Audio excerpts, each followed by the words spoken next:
Is up, everybody? It's Bob Vieira here over at Universal Short Sales. All right, so today is going to be very quick. It's going to be a quick little snippet. I've been getting I get this question all the time, to be honest, from wholesalers, investors, real estate agents. A friend of mine who's a real estate agent actually just recently asked me this question. So I figure I'm going to make a quick video, share it with you guys. I'm sure it'll, hopefully add some value. The question is when you're when you're prospecting to pre-foreclosures or to mortgage delinquent sellers, a lot of these sellers could be very irritable and pissed off. So the question is, what do you do when they ask you, how the hell did you get my phone number? Now, if you're just doing like a regular prospecting campaign, maybe to expired leads or like the more general type of lists, maybe there's certain ways you handle this, right? Oh, I don't know, Mr. Seller, I was just giving you a call to see if you were interested in selling, whatever, that generic stuff. But it gets a little dicey when you're calling somebody because you got their name from a pre-foreclosure list, meaning you're calling them, right? Let's just cut to the chase here. You're calling them because you know the bank is in the process of foreclosing on their house.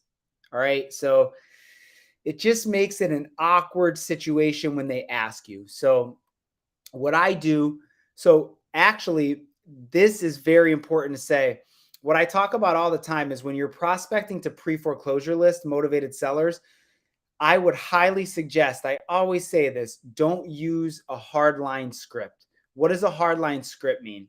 It means one of these scripts from the sales gurus who say, this is exactly what you say, this is the document, skip to the script. How you doing, Mr. Seller? My name is X with X company. We buy houses. I was calling to see.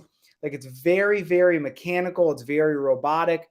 And I feel like it doesn't work in general. I could tell you right now, when you're calling someone that is in pre-foreclosure, I would throw that script out the window. You want to have an outline of what you're going to say, and that's it. Let the conversation flow. The reason I say that is because it brings me into answering this question.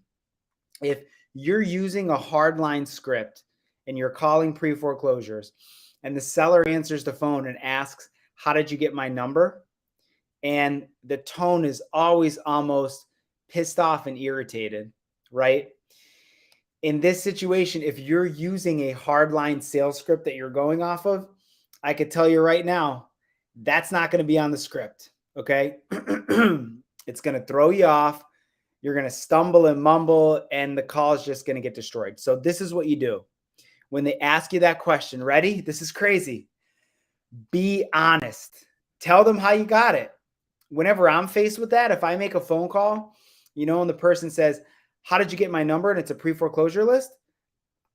I just say, hey, look, we specialize in these kinds of transactions, and I saw your house pop up on a pre-foreclosure list.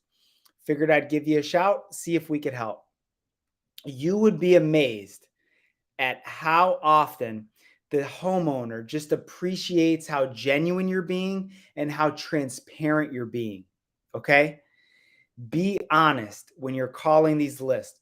Do you know how many investors and agents get on the phone with these pre-foreclosure lists and they mumble and stumble and they lie about why they're calling them? They just make something up and say, I don't know, I just, I buy in this area. I figured I'd call you.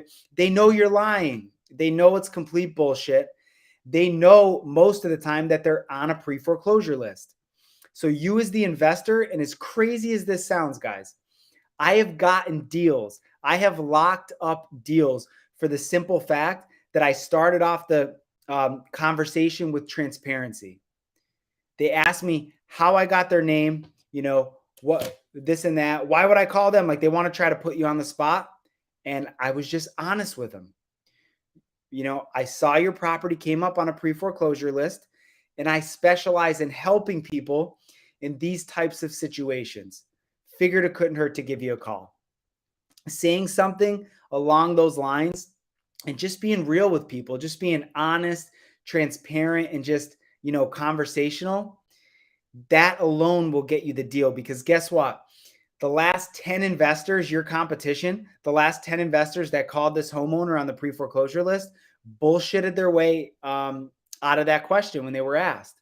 So I guess my whole point is, and again, this is a very short video, but I think it's something that's simple, but it's important to address, because I get the question all the time, and I'm telling you, being transparent could win you deals. You know, we're in a day and age now, guys, where people are sick of the bullshit sales pitches, the mechanical, people calling up to sell you a product, or giving you a sales pitch of why you should buy a product or service. People, for the most part, are sick of it. There's just too much of it. It's old school. It's archaic. The way to sell and get deals now, and this is very relevant to this question that I'm talking about now, that I'm giving you the answer to. The way to sell now is to provide people value and information. If you're calling a pre-foreclosure list and you get on the phone and you're answering their questions, right? And you're informative, and you're not just giving off the vibe that you're some greedy investor trying to profit from their unfortunate hardship. If you could do this effectively, you will get a lot of these deals. You will be able to sign a lot of these contracts and help these people. So anyway, that's it for my rant. But yeah, next time you're pounding your pre-foreclosure list, or you're on the phone with, maybe you hit your NOD list, notice of defaults, whatever it is, remember, be transparent and be honest when the homeowner asks you how you got their name and number. They will appreciate it, or they'll just hang up the phone on you anyway, which was going to happen. So really, you have nothing to lose. All right, guys, take care.